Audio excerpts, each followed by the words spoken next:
So that's how we started a relationship with ReportingMD, was because those TINs that have multiple EMRs and PMs under them, we needed a way to aggregate their data so that we could have a successful submission each year.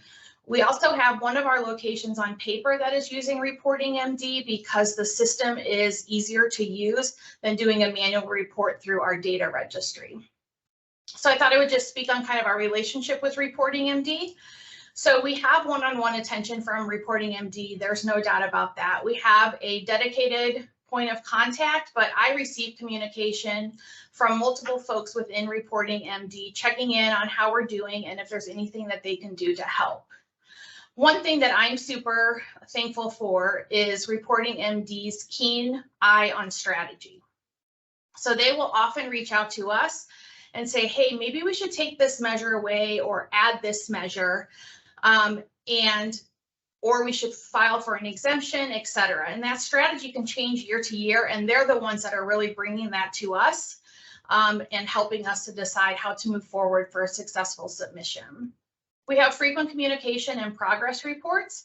So we have a real cadence of the meetings that we have with each of our locations. And after each of those meetings, we get a really detailed progress report, which is super helpful to me if I'm not able to be on the meeting. I hear from my subject matter experts at each of my locations that the system is extremely easy to use and they appreciate how they're able to use the system. I know for myself, I only use the system a couple times a year when I'm doing the submission, but I find it fairly intuitive for the fact that I'm not in it every day. So on top of managing compliance and quality, I oversaw all of our organization's response plan to COVID, which meant I could do nothing else for several months, if not close to a year.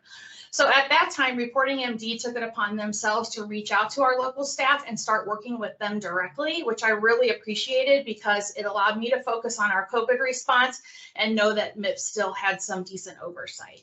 And then finally, the most exciting thing is our potential to explore an MVP for ophthalmology. Ophthalmology has always struggled to be super successful in the MIPS program.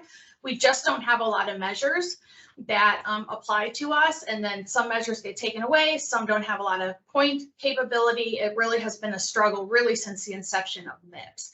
So for our ability to explore an MFP that would be specific to ophthalmology is super exciting. So that's our relationship with ReportingMD, and we look forward to many years of continued partnership.